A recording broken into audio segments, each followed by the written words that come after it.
Muchas gracias por acompañarnos nuevamente en Visión de Vida, este programa que sigue las huellas de los queretanos cuya labor es trascendente. Hoy nos encontramos en la casa del doctor Augusto Isla Estrada, un gran sabio. Por favor, acompáñenme. Como les decía, nos encontramos en la casa del doctor Augusto Isla Estrada. Sin duda, uno de los sabios, uno de los conocedores profundos del humanismo, del arte, la cultura, la sociología, la historia y la condición humana, pues más representativos, más sobresalientes de Querétaro en el siglo XX y en el siglo XXI. Y yo le agradezco profundamente su tiempo. A ti, mi queridísima. Porque yo sé lo valioso Cheli, que es tu tiempo, porque... Yo te digo Cheli. Tú dime como tú gustes, porque nos conocemos nada más hace 50 años. Sí. ¿No te parece maravilloso haber conservado esta relación de cariño por tantos años? Interrumpida por situaciones más allá de nuestra voluntad. Simplemente porque antes no existían las redes sociales. Claro. Y además tú vivías en una ciudad, yo en otra, tú tenías tus cátedras, tus libros, tu investigación, tú estabas haciendo tu doctorado. Hay muchas razones por las cuales uno se separa físicamente, pero no emocionalmente. Claro.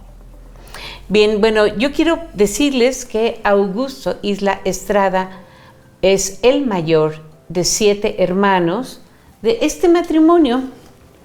Don Augusto Isla Veraza y doña Dolores Estrada Sicilia. Exactamente. Esta foto, mi querido, ¿de qué año será? Yo creo que es como del 1944. Yo nací en 45. Tú naciste en 45, un año después de esta boda. Sí, bueno, primero nació Ignacio. Ajá. Que falleció al nacer. Sí, muchos niños de aquella época, bueno, hay que considerar que, por ejemplo, los antibióticos no estaban desarrollados en esta época. Todavía, cuando nació tu hermano mayor, estaba la Segunda Guerra Mundial. Sí. Y, bueno, el mundo entero vivía una situación difícil. Muy difícil. Tus padres se casaron en este México de la postrevolución. Sí. Tu padre, hijo de un conocedor, de un administrador de haciendas. No, mi abuelo era hacendado. Tu abuelo era hacendado. ¿Cómo se llamaban sus propiedades? La Curva. La Curva. Era la hacienda. ¿En San Juan del Río? No, por Saldarriaga. Por Saldarriaga. Sí. Sí. Estaba... En el Marqués. En el Marqués, sí. Y después tu padre, su hijo del hacendado, fue también administrador de propiedades rurales. De propiedades rurales. Muy interesantes todas. Me decías una de ellas, la hacienda Vanegas. Sí.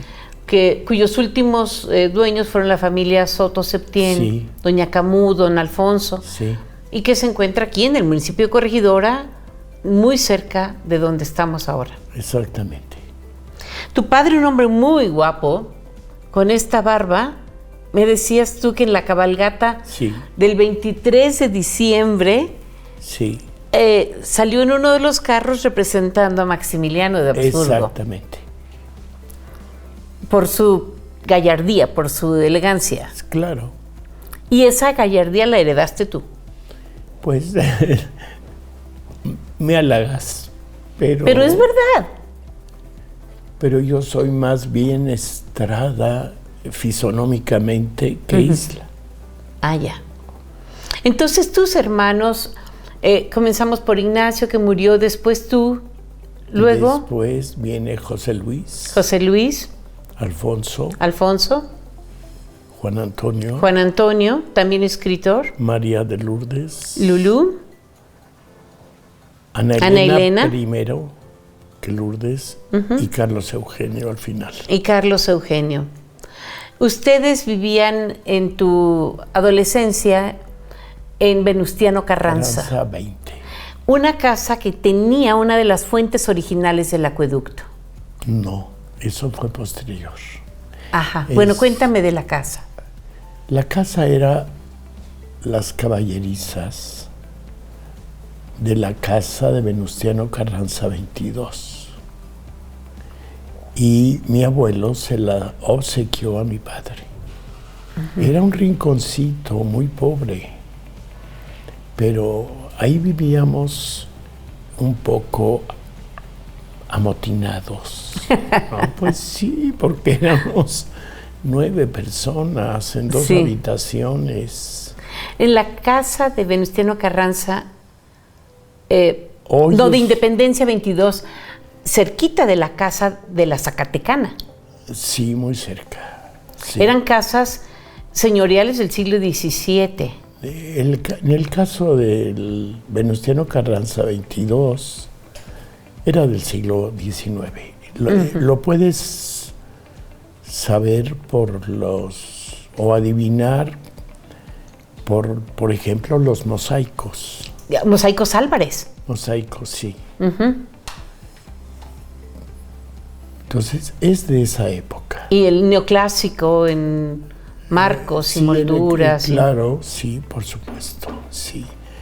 Los techos con sus cielos, que yo creo que como nunca los abrieron, no sé, más de 150 años, en cualquier momento se van a caer, porque la casa tenía los cielos que cubrían las vigas. Sí, ¿y estaban pintados? Sí, ¿Tenían cenefas o escenas? no, eran un poco planos, sí. Porque en algunos casos era una representación del cielo, precisamente, Sí, ¿no? sí, pero en este caso no. Como los teatros. Sí, ¿Te acuerdas de esta película de Truffaut? sí, Los niños del paraíso, Les Claro, Enfants de Paradis, sí. de Paradis, que los niños que ven la ópera, sí, como son pobres, están en el último palco, Sí. muy cerca del cielo, que es Sí. el cielo pintado, Sí. la tela. sí, claro. Entonces, tú y tus Sí. hermanos fueron con las señoritas Ballesteros. Comenzando por mí. Ahí hicimos, pues, el preescolar, Ajá. sí, más o menos. Y después primaria en el Salesiano En el Salesiano y con los maristas. y en el Queretano. Y en el Queretano, sí. En el Molino de San Antonio. Exactamente. Siendo un niño, ¿tú tenías alguna conciencia del valor histórico de esta propiedad del molino? No, ¿Te dabas cuenta de que el río no, marcaba? no. No. ¿Cómo era el Querétaro de tu infancia? Muy pequeño, sus confines eran la Alameda, Ajá. sí, La Alameda al sur, sí, y al norte el Tepetate. la estación del ferrocarril, el Sí, barrio del Tepetate. sí, exactamente. Al oriente, Al oriente, Cerro de las Campanas. el Cerro de las Campanas. Al claro, poniente, el acueducto. el acueducto, claro. En este espacio, En ese espacio, digamos, se desenvolvía la vida de Querétaro. y los niños eran libres, caminaban, ibas caminando a la escuela tú. A veces nos llevaba la hermana menor de mi padre, Carmen. Pero también podíamos irnos solos, porque estábamos a un paso. ¿Y no había peligros? Absolutamente ninguno. Estudiaste secundaria combinada con preparatoria en la Universidad Autónoma de Querétaro. Exactamente.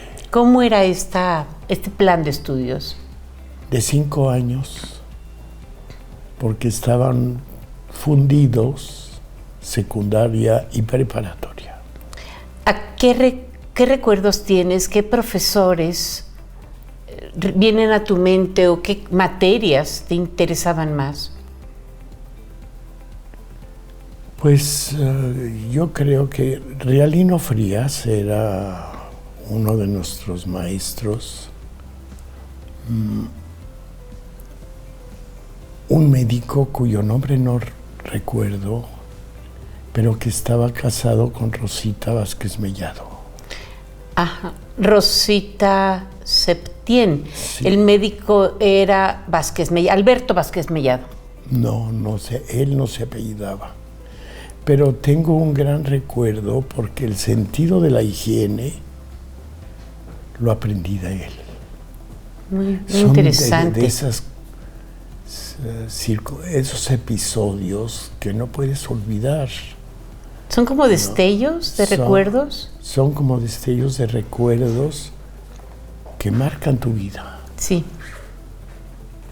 Y después la universidad, es decir, la carrera de Derecho. La carrera. Abogacía. De Derecho. Sí. Allí mismo, en el patio barroco. En el patio barroco. Bueno, en el edificio de 16 de septiembre. Sí, claro. Tus profesores, los recuerdos. Algunos, sí. Recuerdo al maestro Ballesteros. Ajá, el papá del doctor Alfonso y del doctor Gabriel.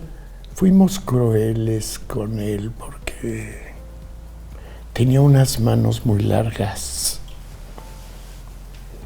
y éramos muy irrespetuosos. Igual que con el maestro de sociología, Leobardo Mendoza, al que maltratábamos de manera muy cruel, ¿no? Y después... ¿Lógica, ética, Manuelito Lozada? Sí, Manuel Lozada.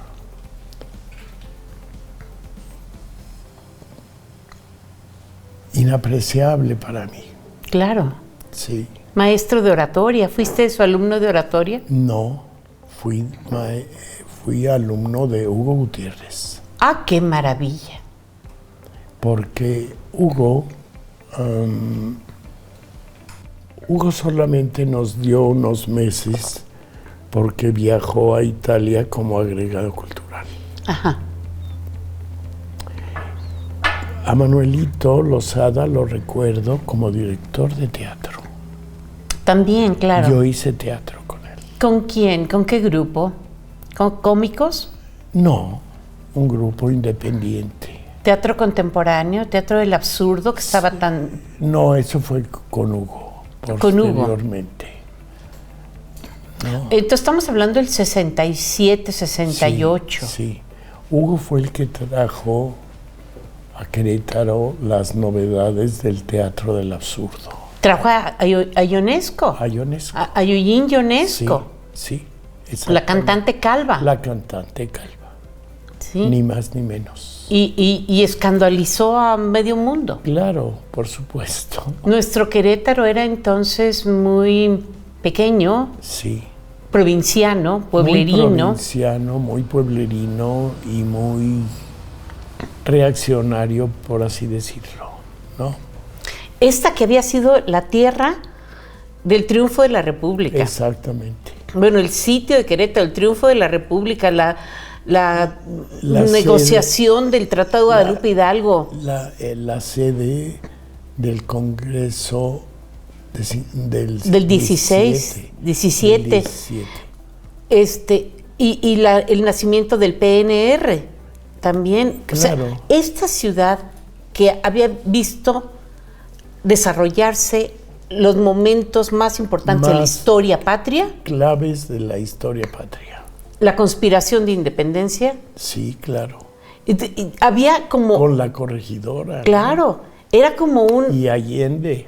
2 pasos hacia adelante y 1 hacia atrás, ¿no te parece? Sí, sí. Porque tuvo gobiernos muy progresistas y gobiernos muy reaccionarios. Sí. Se dio esa mixtura extraña de liberales y reaccionarios, ¿no? Sí. Yo quisiera seguir con tu historia personal. A lo largo de pasaron los años, te fuiste a vivir a Toluca, donde fuiste profesor de la Universidad Autónoma del Estado de México. Y después funcionario cultural. Y después funcionario cultural. Cuando estabas en la universidad eras además editor de las revistas especializadas. Pues aprendí a ser editor aquí en Querétaro. Producíamos junto con Rafael Jaramillo un periódico que se llamaba El Capitel. El Capitel. El Capitel. Y era de... No conservo ningún ejemplar. ¿Era un periódico literario? De todo, misceláneo, digámoslo así. Pero muy estudiantil, sí. Se editó mientras tú eras estudiante de la Universidad Autónoma de Querétaro. De Querétaro. Y entonces llegaste a Toluca a trabajar en la Universidad Autónoma del Estado de México. Sí, me invitó Ignacio Sosa a trabajar como coordinador de la maestría en Humanidades. Ya.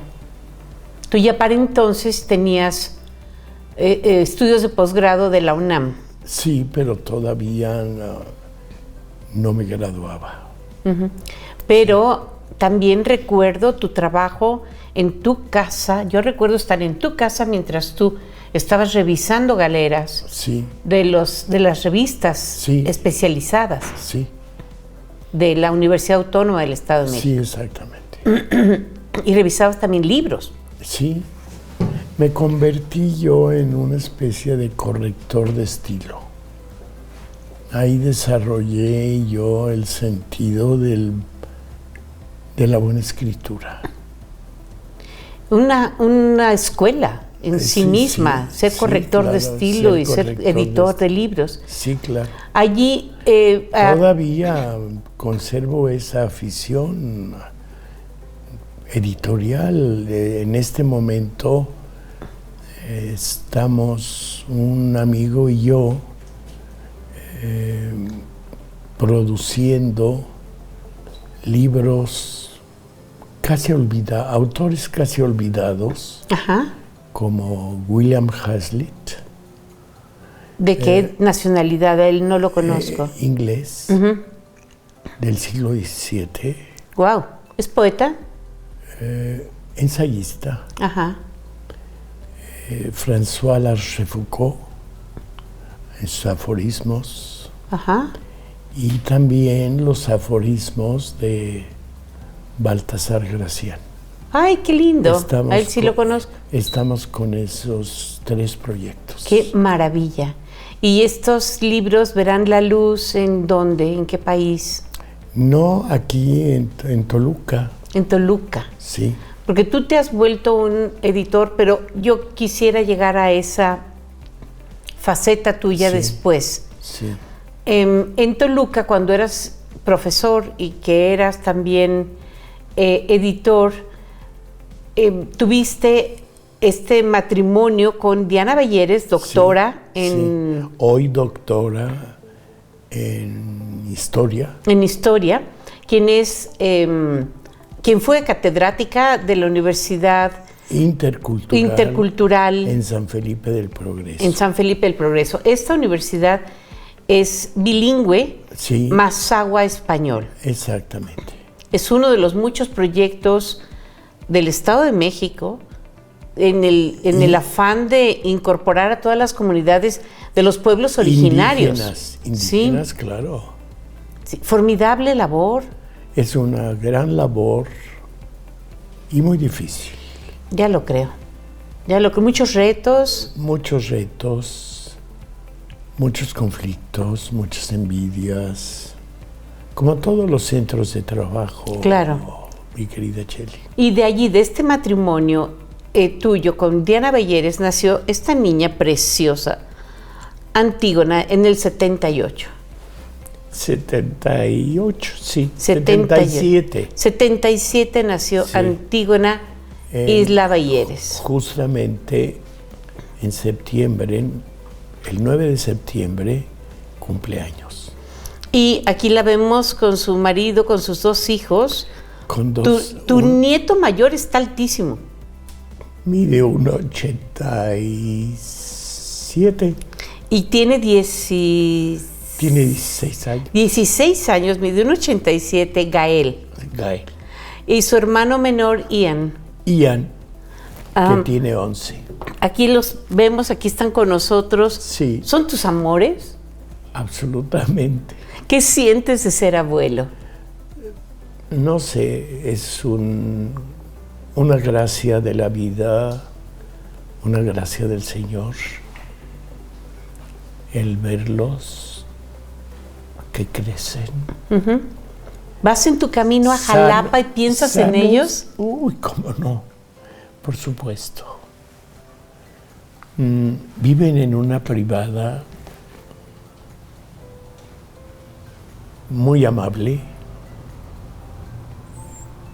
Rafael es arquitecto. ¿Tu yerno? Magnífico, cuidadosísimo de sus construcciones, de sus diseños. Un perfeccionista. Que por otra parte sabe invertir muy bien su dinero. De tal suerte que, bueno, ayudado por Antígona, que tiene su consultorio clínico como ella es psicóloga clínica. Sí. Ajá. Pues han hecho posible que Gael estudie en la preparatoria Anáhuac, que a mí me aterró un poco porque, pues tú sabes, todas esas instituciones vienen pues de ese malnacido que llevó el nombre de Marcial Maciel, pero que tuvo denunciantes valientísimos como Antonio Pérez Olvera, que vivió aquí en Querétaro, como José Barba, que fue mi maestro de latín, y que fue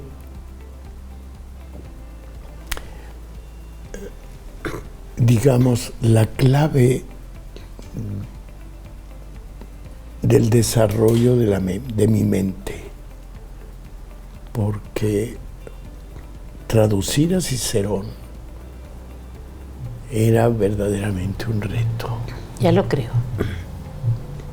Pero, ya lo creo. Y en el caso del griego también, porque pude traducir a Aristófanes. Y fue una etapa, a pesar de estar ahí con los legionarios, de una formación muy fecunda. Como todo en la vida, sus claros y sus oscuros. Y sus oscuros. Con estas ideas nos vamos a ir a una pequeña pausa, por favor. Ustedes no se vayan. Gracias por continuar con nosotros en esta interesante conversación con el doctor Augusto Isla Estrada. Como les decía, un sabio, un conocedor del arte, de la cultura, de los valores humanos, un profesor universitario de muchos años dedicado a eso, editor de libros y revistas especializadas y también conferencista aquí en Querétaro. Fue el director del Sistema Estatal de Archivos Históricos. mi amigo de muchos años, a quien tanto quiero y respeto profundamente, Augusto Isla Gracias. Estrada. Querido, cuéntame un poco, ¿qué te parece hablar de tus libros y después hablamos de tus colecciones? Sí. ¿Cuál de estos libros es el primero en orden cronológico? Cuéntame de este libro de humanismos. Pues Tiene mira, un Da Vinci en la portada. Sí, claro, yo lo escogí porque yo mismo diseño mis portadas. Sí. Es muy bello, es una edición preciosa, precisamente publicado en Toluca. Sí, exactamente. ¿Y contiene una serie de ensayos? Ensayos sobre autores que son de mi predilección, desde Erasmo de Rotterdam hasta Bonhoeffer, el teólogo alemán que anti-Hitler, antinazista, que murió en un campo de concentración. En el Holocausto. Tú has tenido oportunidad de conocer a grandes personajes. Has tenido en tu trayectoria como profesor, como investigador, como escritor, la fortuna de tratar personalmente a muchos sabios, artistas, pensadores. ¿Quiénes son los que pueblan, digamos, estos recuerdos tuyos? Conocer personalmente... Ya hablamos de Hugo Gutiérrez Vega. Bueno, por ejemplo, conocí a Francisco Toledo. A Francisco Toledo, el pintor de Oaxaca. Sí, claro. Con él ilustré en una revista que yo dirigía en el Estado de México.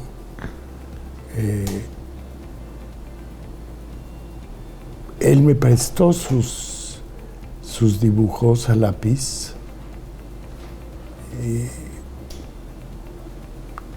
Y creo que, porque soy muy honrado, se los devolví.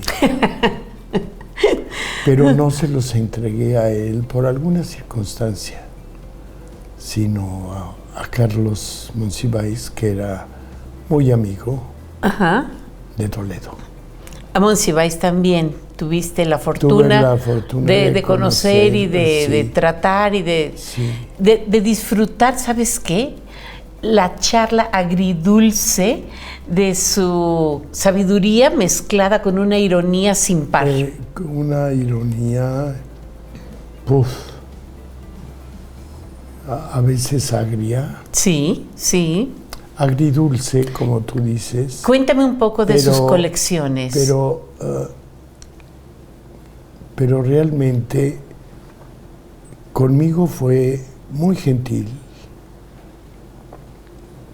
Y sobre todo lo maravillaba la presencia de Antígona. ¿Tu hija? Sí, porque nos encontramos alguna vez en Bellas Artes. En el Palacio. En el Palacio de Bellas Artes, en una conferencia que dio justamente él al lado de Gutiérrez Vega. Sí, formidable. Porque eran muy amigos. Claro, sí, lo recuerdo muy bien. Recuerdo a ambos en Boston cuando Hugo, que yo tuve la fortuna de conocerlo en Boston, cuando él era agregado cultural de la Embajada de México en Washington. Sí. Entonces Hugo llevaba a Monsiváis a dar conferencias en las grandes universidades. Sí, y lo hospedaba además. Sí, una amistad profunda. Siempre lo hospedó en Inglaterra, vivió con ellos, con él. Y con Lucinda. Y con Lucinda. Y después pasaba temporadas. En donde estuviera Hugo. En donde estuviera Hugo. En Lisboa, en Grecia. En Washington. En Washington. Sí. Y algún otro, Salce. Cuéntame de Salce, de Nishizawa y de algunos de los grandes cuyas obras están por todas partes en tu casa. Pues a Salce lo conocí en un momento en el que yo trabajaba en Teléfonos de México. Esa no me la sabía. Y yo era asesor de Alfredo Baranda, Ajá. que fue gobernador interino del Estado de México. Y fui muy amigo de él y de su esposa, Lucía Baranda, Sáenz de Baranda, y pues ahí, no sé, llegué a ligarme mucho a la cultura norteamericana, al cine de los Estados Unidos. Este libro... Iconos del tiempo, del imperio. Iconos del imperio, donde están Marilyn Monroe. A ver, aclárame esto. En tu opinión, ¿se debe decir íconos o iconos? Porque hay los defensores del griego y su raíz. Es que en el griego, y me lo aclaró una amiga, Elvira Gascón. Pintora también. Sí, pintora, grabadora. Dibujante. No hay esdrújulas. Entonces se debe decir iconos. Iconos. Pero yo utilizo la esdrújula, no me importa. Ok, bien. ¿Y cuáles son estos iconos del imperio o iconos del imperio? Bueno, pues están aquí.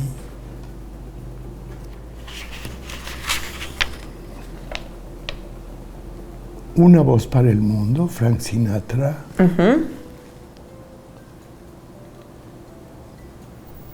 Un ensayo sobre Billy Wilder, que se llama Pasión por lo grotesco. Las devastaciones del Olimpo, dedicado a Marilyn Monroe. La pluma y la estrella. Otra película esta de William Wyler, no Billy Wilder, sino William. Sí. Hasta incluso del Toro. Guillermo del Toro, en un ensayo que intitulé El exiliado voluntario. Sí.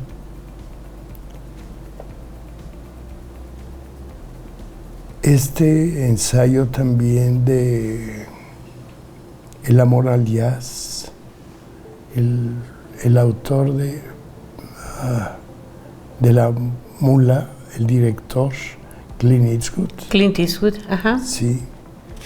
Sí, es una producción de Malpaso. Sí. Malpaso Producciones, su compañía cinematográfica que está en Carmel, California. Sí, exactamente. Él fue el alcalde. Fue el alcalde. ¿Y sabes por qué? De Carmel. Porque iba un día... Y renunció al cine durante el tiempo... Que fue político. Así, sí, él se dio cuenta de que él tenía que contribuir a la vida pública. A su comunidad. A su comunidad. La comunidad de Junípero Serra. Sí. Fundada por Junípero Serra, muerto allí en 1784. Sí. Fulgores de México. Háblame de este libro tuyo. Este libro que prologó justamente mi gran amigo David Huerta,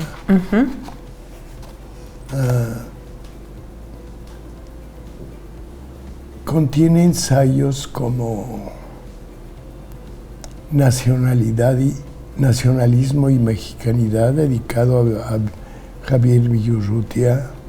Uno de tus poetas favoritos. Uno de mis poetas favoritos. De la generación de los contemporáneos. Con Jorge Cuesta, con Villaurrutia. José Gorostiza. Sí. Carlos Pellicer. Cámara, sí. Carlos Pellicer, cámara. Entonces, otros ensayos.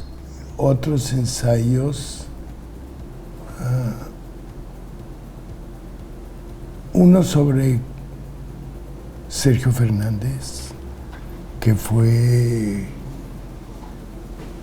mi maestro y presidió el jurado cuando me doctoré.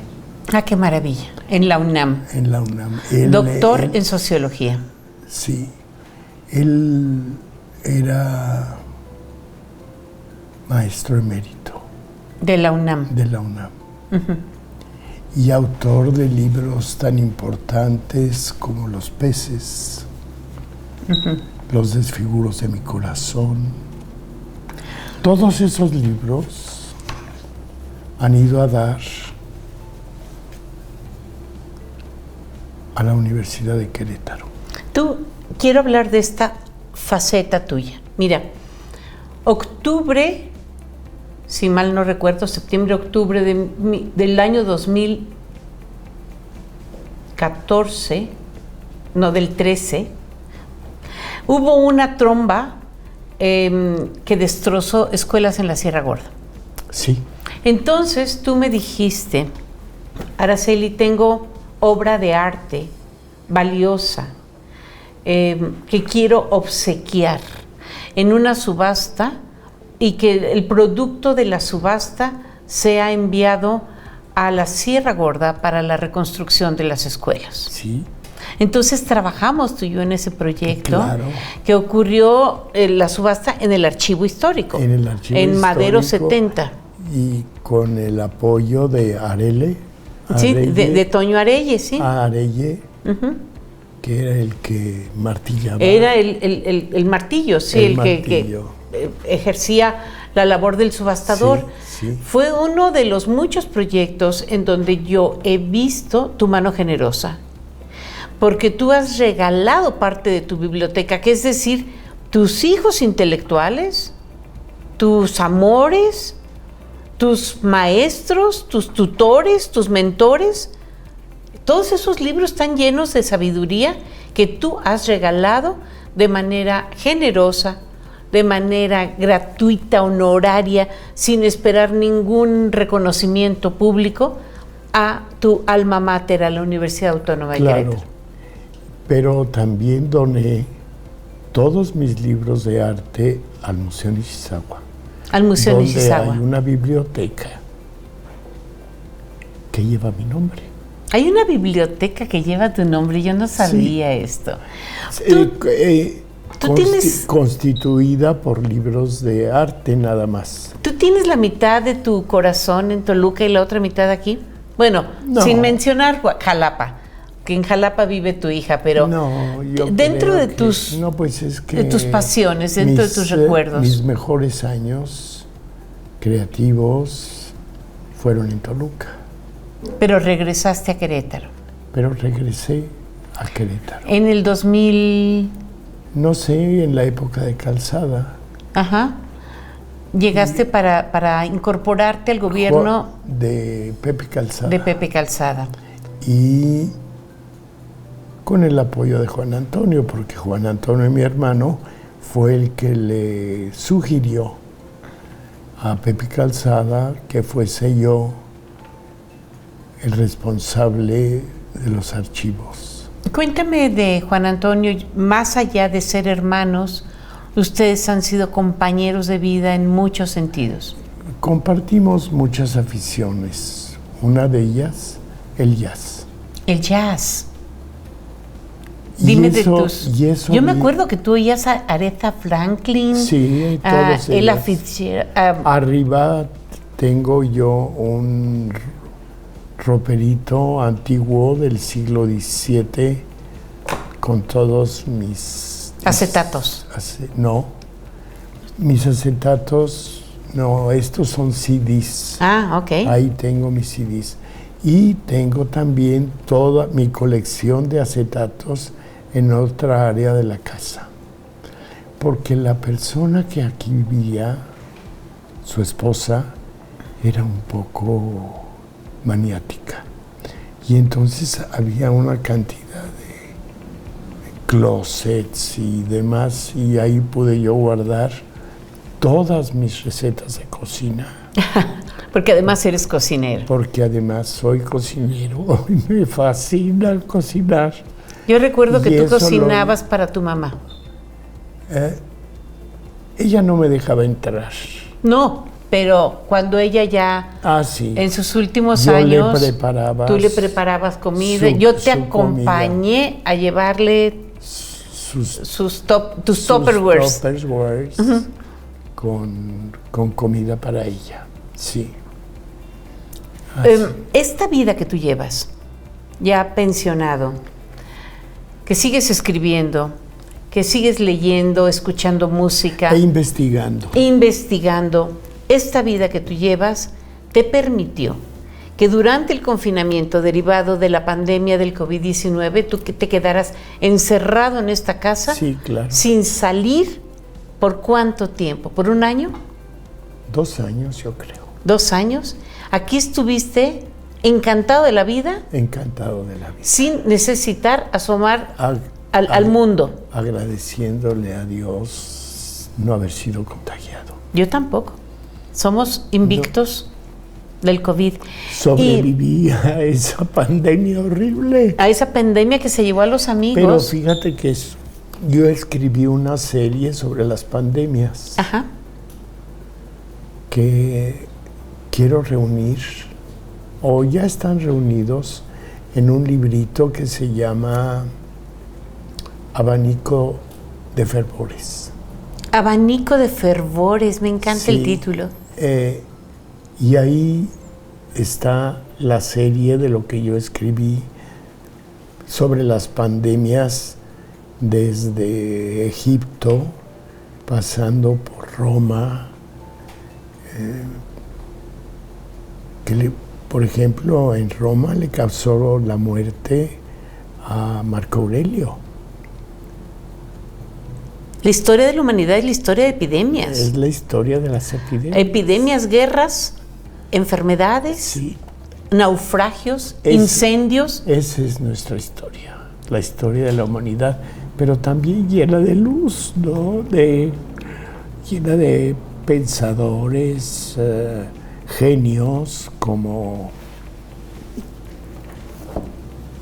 Leonardo da Vinci. Leonardo da Vinci. El hombre del Renacimiento. Sí. Cuéntame de este libro, Espectro de Voces Mexiquenses. Este es uno de tus más recientes. Este es el más reciente que acabo de presentar en la Feria Internacional del Libro del Estado de México. ¿Son semblanzas biográficas? No. El libro está dividido en una ficha biográfica con la imagen de el antologado y textos seleccionados de personajes como Sor Juana, Ángel María Garibay, Ignacio Altamirano, Laura Méndez de Cuenca, una pedagoga, Adolfo López Mateos, Gustavo Velázquez, 23 voces. 23 sí. Voces inteligentes y talentosas. Que yo trabajé durante 2 años con la colaboración de algunos amigos, de 2 amigos que que tienen ahí su crédito. Pero yo fui el coordinador general.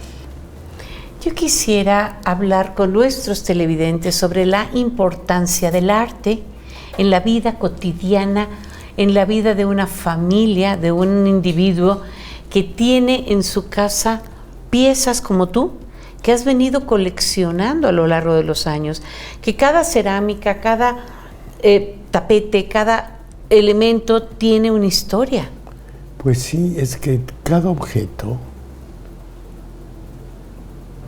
tiene su historia. ¿Esto hace más rica la vida? Absolutamente. y alivia tu soledad. Cuéntame de las colecciones de Monsiváis. ¿Qué te dijo Monsiváis? Bueno, realmente yo contribuí a sus colecciones con algunas estampas, con algunos alebrijes. Que ahora están en el Museo del Estanquillo. Que deben estar en el Museo del Estanquillo, porque confieso penosamente que no lo conozco. No lo conozco, el Museo del Estanquillo. Sí. El título me parece maravilloso. Sí. Solo se le pudo haber ocurrido a este genio que llevó el nombre de Carlos Monsiváis. Simpático a más no poder. Simpático, irónico, cruel y al mismo tiempo infinitamente compasivo. Te cuento una anécdota así de sencilla. Claro. En una esquina vimos a una indigente. Y contrariamente a Carlos Fuentes, que era un poco impío, Carlos se baja del auto. Monsiváis.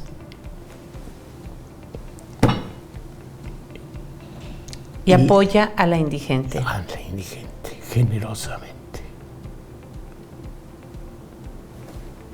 Sí, sí, así era Monsiváis. Así era Carlos. Así era Monsi era un personaje al que no hemos estudiado a profundidad sus efectos en la interpretación de la cultura mexicana contemporánea. Y en la vida de México en general. Pero sígueme diciendo un poco de todos estos. Ya hablamos de Elvira Gascón, de Salce, de Nishizawa. Dime de otros de tus amigos, de las personas que has conocido. Tengo grabados de Toledo,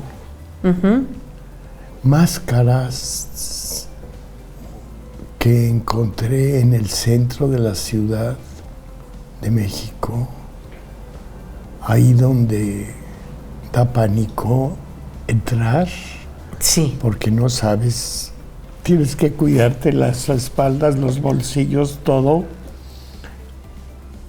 Y en una vieja casona encontré esas 4 máscaras, pero las mejores ya se las había llevado Carlos Monsiváis. Monsiváis. Así Augusto. Era.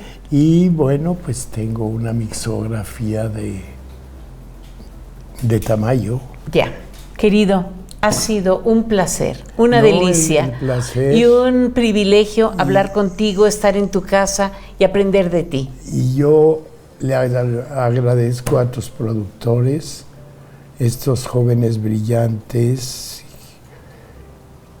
y dispuestos. Claro que sí. Te agradezco mucho y gracias a todo el equipo de radio. Espero no haber aburrido. No, claro que no. Agradezco a todo el equipo de Radio y Televisión Querétaro. Muchas gracias. Nos vemos en la siguiente Visión de Vida.